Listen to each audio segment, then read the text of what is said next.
aan ku bilowna xeerlaaliyaha guud ee gobolka Minnesota ee dalkan Mareykanka Keith Ellison ayaa kordhiyay dacwadda loo haysto askarigii cadaanka ahaa ee dilka u geystay George Floyd waxaanu gaarsiiyay heerka labaad ee dilka isagoo saddexdii askari ee kale ee goobta kula sugnaydna ku soo oogay dacwad ah in ay gacan ka geysteen amaba ay caawiyeen qof geystay dil heerkiisu uu yahay mid ka labaad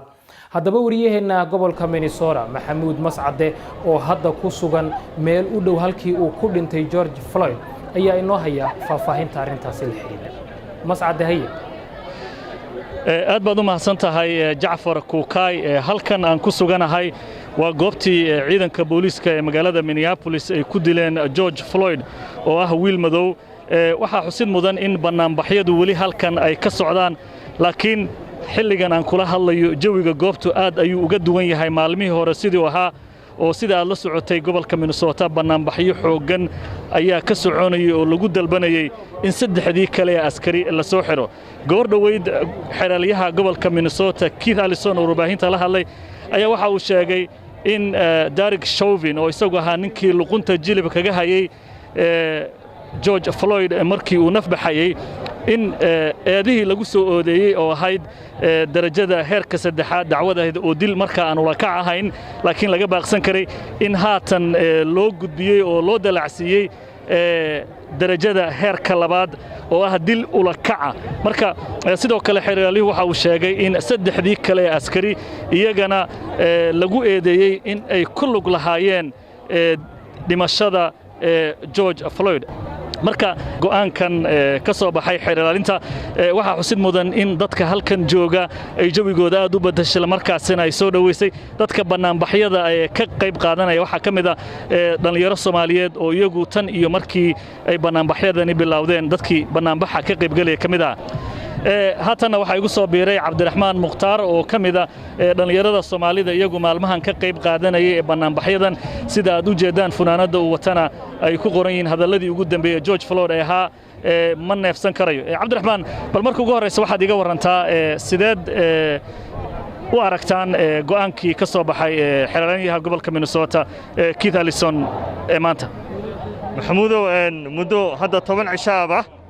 waxa loo banaanbaxayay ama guud ahaanba dibadbaxyadii la sameeyay waxa lagu codsanay waxay ahayd cadaalad in loo helo muwaadinka madowga George Floyd ee la dilay marka maanta waxaan dhihi karnaa xeerlaaliyaha guud ee gobolka Minnesota Keith Ellison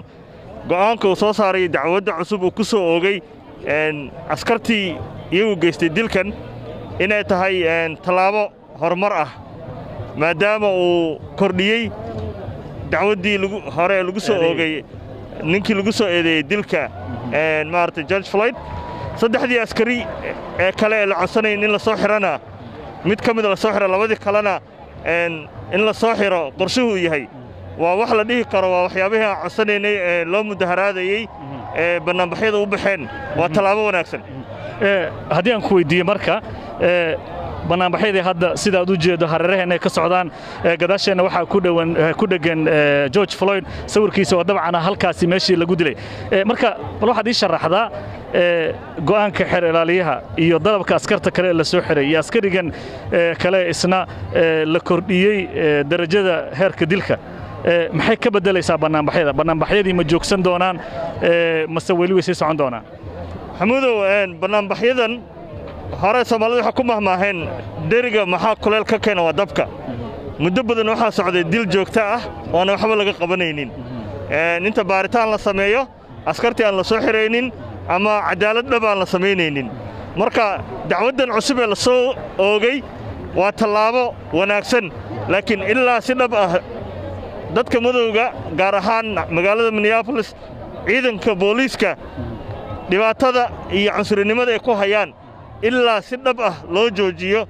xal wanaagsan oo miro ku dhal ah loo helo banaanbaxyadan waa kuwa nabad ah peaceful ah way sii soconayaan sababtoo cadaaladdu gobolkan kaliya magaaladan kaliya ma aha 400 sano